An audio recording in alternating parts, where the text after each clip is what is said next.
Now, I have in front of me what are known as seed potatoes, in this case kestrel, and we've got 5 of them. And these are going to be my early crop of potato. Now, a seed potato is literally just a potato that's sort of gone past the stage where you can eat it. And what happens is that these potatoes, they start to sprout. And if you've got any old potatoes that you've kept in a dark place and not done anything with, chances are they've sprouted, and you've probably seen them sprout before. Doesn't look like any of these have started to sprout yet, and they are still quite sort of tough. And what happens is, before you, if you want to grow potatoes, before you grow them, you have to do what's known as chitting. Chitting basically means you start the plant off, and the way you do this is you expose the seed potato to a warm and bright environment, but with no water and no soil. And what will happen is it will start to sprout, and once the sprouts start growing as stalks, you can then plant them out in the ground. These are going in the plantation, and they are going directly into the ground. And I want to put them in March. It's now sort of the end of, almost the end of February. So what I want to do is I want to put these on a tray, one of my sort of seed trays with nothing in, just a plastic tray, and I'm going to put it outside, but in my greenhouse. And it's going to stay there, okay, until, until at least the start of March, which is about 10 days away.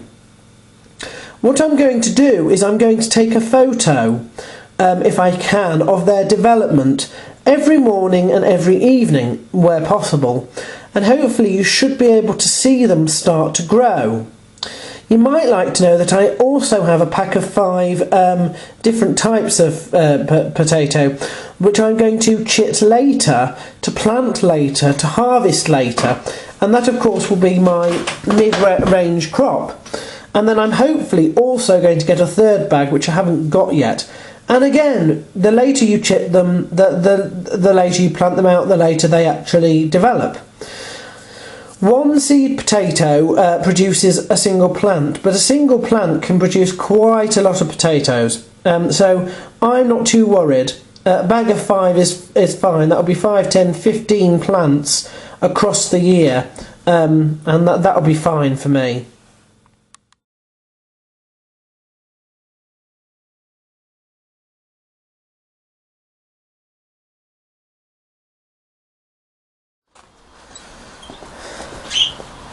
Reasonably important to note now, my pussy willow is changing.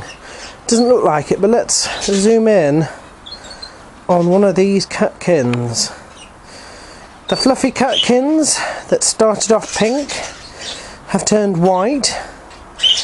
The white ones have turned sort of funny black, and look what's going on in there.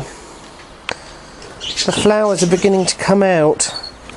If I get up closer, you'll be able to see what I mean. So here we are. Do you see now? The catkin is made up of loads and loads of little flowers. And what you see is the dark patches in an undeveloped one. Here we are. The dark patches in this undeveloped one here. If you can see it. Yep. There we are. The dark patch in the undeveloped one is the little yellow flowers which are coming out. And you see, that's probably the best developed. And they sort of go stringy after this, which is fine, I don't mind. But, you can see, frightfully exciting time for my pussy willow.